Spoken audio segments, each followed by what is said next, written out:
ధ్యాన మిత్రులందరికీ నమస్కారము. మరి 41 రోజుల పాటు 41 మంది మహాగురువుల గురించి ఎందరో మహానుభావులున్నారు.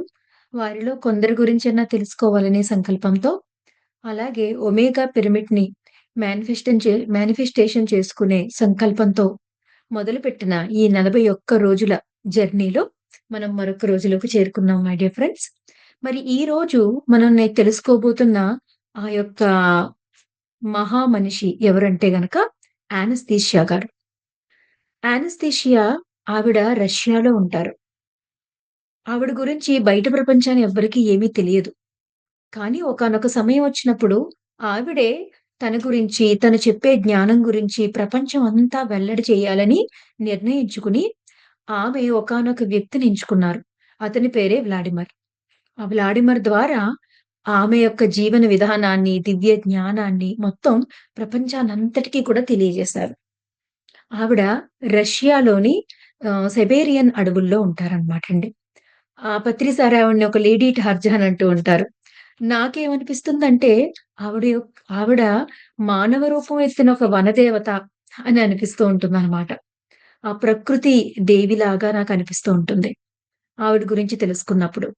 మరి ఈరోజు అనస్తీషియా గారి గురించి, ఆవిడ జీవన విధానం గురించి, ఆవిడ అందించిన జ్ఞానం గురించి మనం తెలుసుకుందాం మై డియర్ ఫ్రెండ్స్.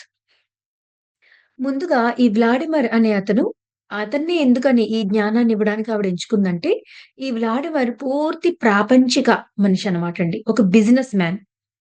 చాలా మంది చాలా చోట్ల తిరుగుతూ ఉంటాడు. ఎంతసేపు తనకి లాభం ఏంటి? కొంత సమయం గడిపానంటే, ఆ సమయం వల్ల నాకేదో వ్యాపారంలో లాభం రావాలి. నాకొక కొత్త వ్యాపారం చేయడానికి ఒక రిలేషన్ అన్నా ఏర్పడాలి. లేదా నా దగ్గరని నేనక్కడ ఏదన్నా ఒక మంచి సుఖాన్నైనా అనుభవించగలగాలి. ఏదో ఒక లాభం ఉండాలి అని చెప్పేసి చాలా ప్రాపంచికంగా, లాజికల్‌గా, టెక్నికల్‌గా, కాలిక్యులేటెడ్‌గా ఉండే ఒక సగటు మనిషి అన్నమాట ఈ వ్లాడిమర్. మరి ఈయన్ని ఎందుకు ఎంచుకున్నారంటే, ప్రపంచంలో ఎక్కువ శాతం మంది మరి ఇలాగే ఉన్నారు కాబట్టి, అలాంటి వాళ్ళందరి యొక్క సమాధానాలని ఆళ్ళందరిని సమాధానపరచడానికి గాను, ఈ వ్లాడిమిర్ అడిగే ప్రశ్నలన్నిటికి సమాధానాలు చెబుతూ, అతనికి ఒక రకమైన దివ్య అనుభూతిని ఇస్తూ, అతని ద్వారా అతనొక మాధ్యమంగా తను చెప్పాలనుకున్నదంతా కూడా ఈ ప్రపంచానికి తెలియపరచాలనుకున్నారు అనస్థీషియా గారు. అందుకనే అతన్ని ఎంచుకోవడం జరిగింది. ఈ వ్లాడిమర్ తన వ్యాపార పనుల మీద తిరుగుతున్నప్పుడు రకరకాల ద్వీపాలుంటాయన్నమాట. ఇక్కడ ఒక ఐలాండ్స్ లాగా ఉంటాయి. ఐలాండ్స్ లాగా ఒక్కొక్క రోట్ ఒక్కొక్క షోర్ ఉంటది. అక్కడ దిగి అక్కడి నుంచి ఒక 20, 30 కిలోమీటర్ల లోపలికెళ్తే అక్కడ విలేజెస్ ఉంటాయి. ఆ ట్రైబ్స్ దగ్గర ఆహ్, గిరిజనులు లాంటి వాళ్ళనమాట. వాళ్ళందరి దగ్గర వెళ్లి ఫారెస్ట్ దగ్గర పక్కనే ఉండే విలేజెస్, ఈ సీ షోర్స్ దగ్గర పక్కనే నది ఒడ్డున పక్కనే ఉండే విలేజెస్‌కెళ్ళి అక్కడ వాళ్ళ దగ్గర ఉన్న సామాన్లవి కొని వేరే చోట్ల సిటీస్‌లోనూ అక్కడ ఇక్కడ దొరకనివి మంచి ప్రైజెస్‌కి అమ్మడం. హెర్బ్స్ అవి తీసుకోవడం.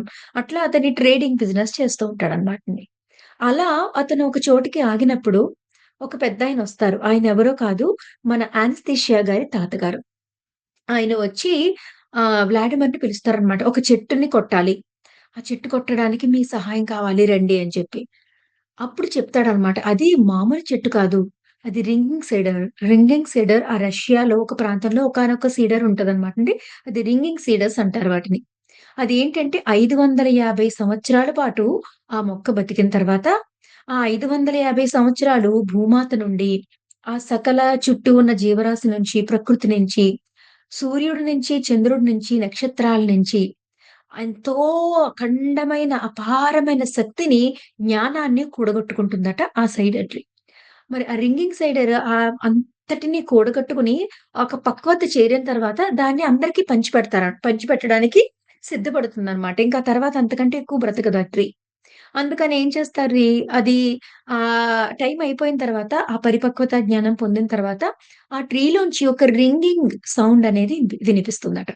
ఆ రింగింగ్ సౌండ్ ఒక ఇంచుమించుగా 6 నెలల పాటొస్తుంది. 6 నెలల్లోగా దాన్ని కొట్టి, దాని వుడ్‌ని మొత్తం అందరూ కూడా తీసుకోవాలనమాట. వాటిని లాకెట్స్‌గా వేసుకోవడం గాని, చేతికి పెట్టుకోవడం గాని, వాళ్ళ దగ్గర ఉంచుకోవడం గాని, తాకడం గాని అట్లా చేసినప్పుడు ఆ సంపర్కం వల్ల ఏమవుతుందంటే, ఆ జ్ఞానాన్ని, శక్తిని ఇన్నర్ స్ఫూర్తి ఏదైతే అంతర్స్ఫూర్తి అవన్నీ కూడా మనకి కలుగుతాయి అని చెప్పేసి చెప్తాడనమాట. చెప్తే అసల వ్లాడిమిర్ ఏమాత్రం నమ్మడు. ఏంటితను పిచ్చివాడిలా మాట్లాడుతున్నాడు. చెట్టులోంచి సౌండ్ రావడం ఏంటి, అది కొట్టేయడం ఏంటి, దాన్ని తీసుకోవడం ఏంటి, ఆ చెక్క ముక్కలు నేనేం చేసుకుంటాను, అందులోంచి జ్ఞానం వస్తదో రాదో ఎవరికీ తెలుసని తన మాట వినడనమాట. చాలా బతిమాలుతాడు గానీ రాడు పాపం.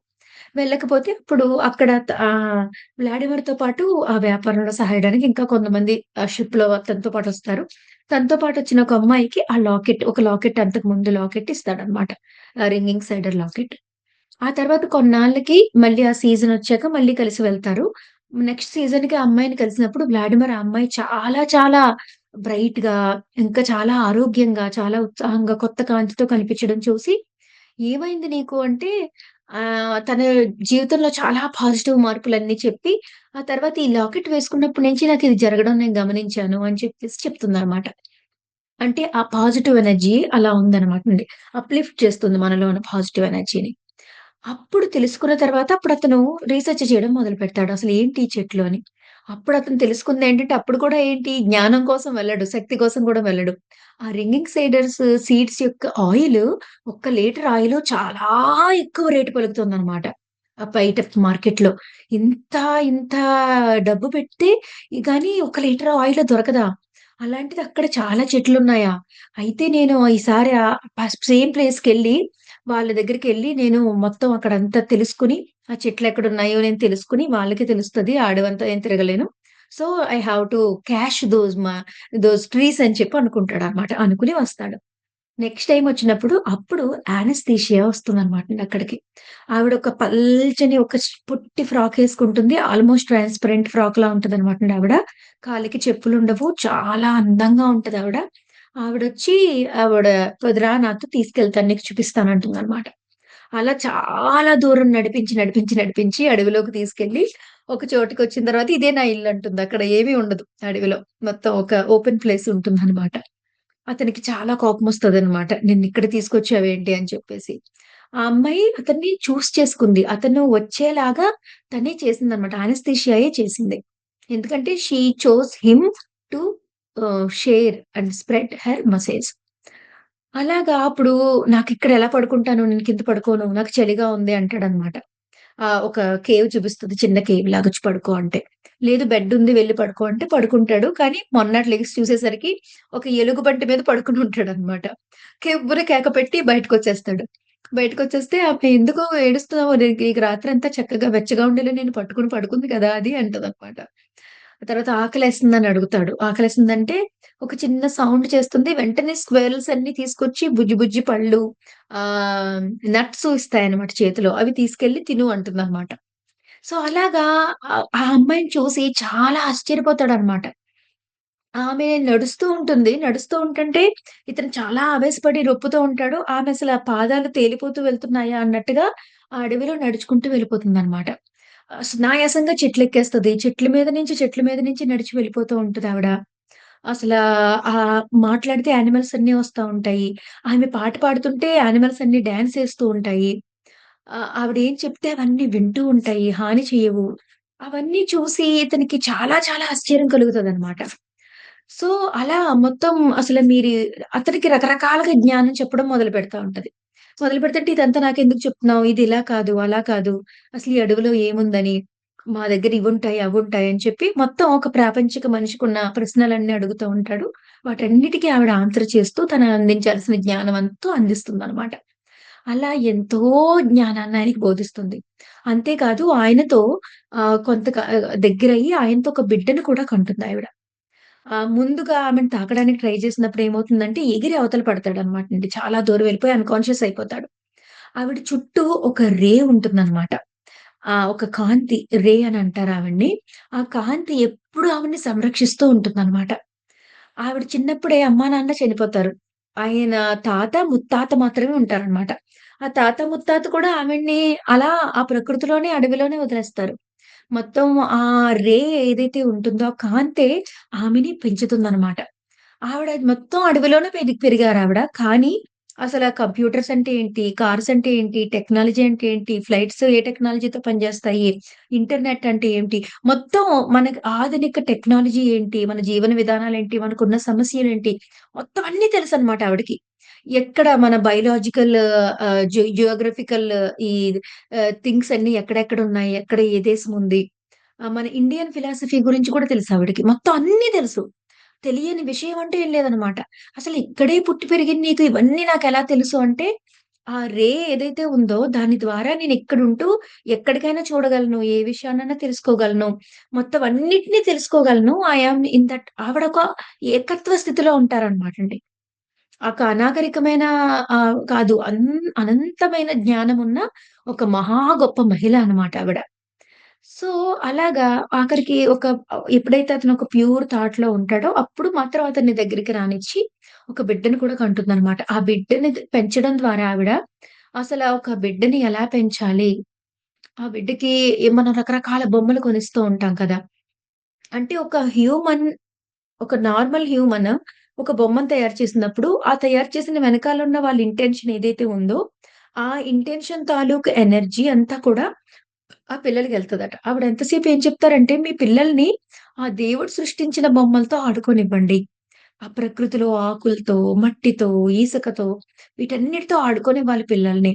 వాటితో ఆడుకున్నప్పుడు ఆ భగవంతుడి సృష్టి అది. సో, ఆ భగవంతుడి సృష్టి యొక్క ఎనర్జీ ఇంకా దానికి సంబంధించిన జ్ఞానం కూడా ఎవరు ఏమి నేర్పించకుండానే వాళ్ళలోకి వెళ్ళిపోతాయి. ఆ కనెక్షన్ అనేది ఏర్పడుతుంది. సహజ స్థితిలో బ్రతకడం గురించి, ఆ నేచర్‌కి కనెక్ట్ అయ్యి బ్రతకడం గురించి చెప్తారనమాట. ఇంకా మనం కోటి విద్యలు కూటి కొరకే అంటాం గదండీ! ఆహారం కోసమే కదా! ఆ ఆహారం ఎంత గొప్పగా మనం తీసుకోవాలో చెప్తారనమాట. అనస్థీషియా గారి బుక్ చదివిన తర్వాత అర్థమయ్యేదేంటంటే, మీ చేత్తో మీరు వండుకొని తిన్నది 5 స్టార్ ఫుడ్ అయితే, మీ చేత్తో మీరు పండించుకొని, వండుకొని తింటే అది 7 స్టార్ ఫుడ్ అనమాట ఇంకా. ఆవిడ ఎప్పుడు కూడా మనం తినే ఫుడ్ మనమే పండించుకొని తినాలి అని చెప్తారనమాట ఆవిడ. ఆ పండించేటప్పుడు కూడా ఆవిడొక విభిన్నమైన ప్లాంటింగ్ మెథడ్ చెప్తారు.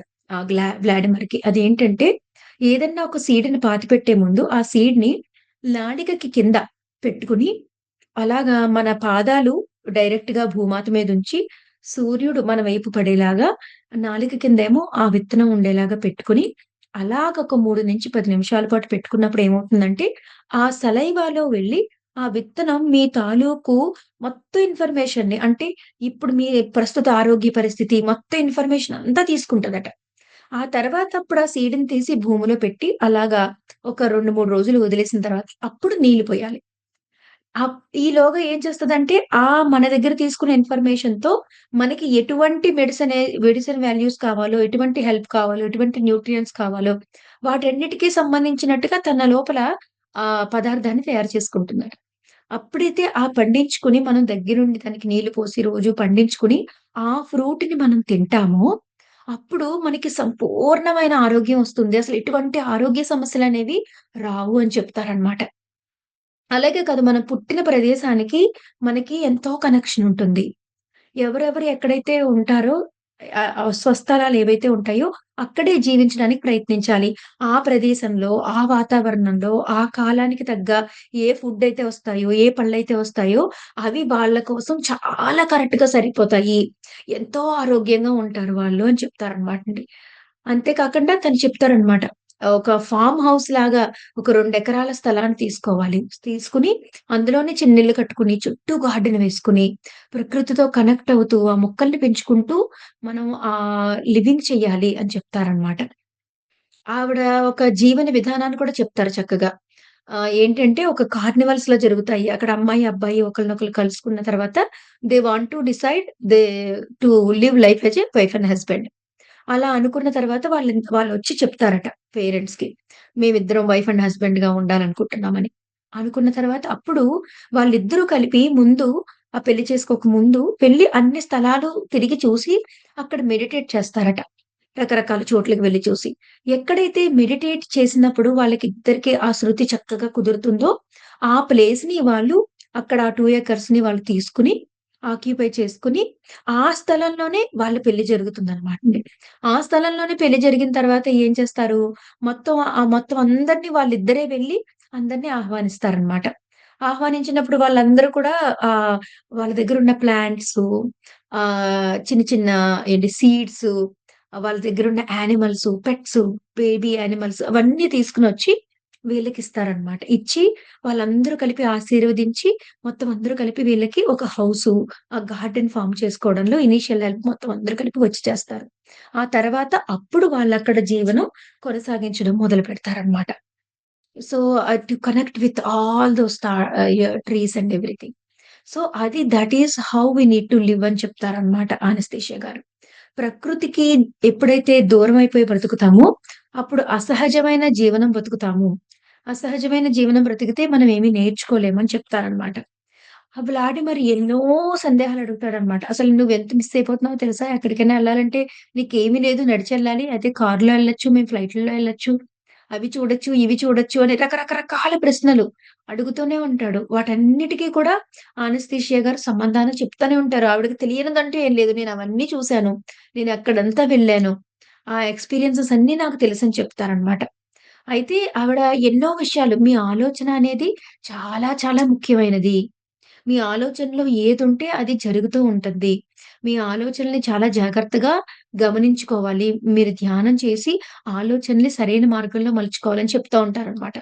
చెప్తే అసలు ఆలోచనలో ఏముంది అంటే అప్పుడు వ్లాడిమిర్‌ని మళ్ళీ ధ్యానంలో కూర్చోబెట్టి, ఆ థాట్స్ ఫార్మ్ ఉన్న లోకానికి తీసుకెళ్ళి, ఆ థాట్స్ అసలు ఎలా పనిచేస్తున్నాయి? ఎలా వస్తున్నాయి? ఎలా మేనిఫెస్ట్ అవుతున్నాయి?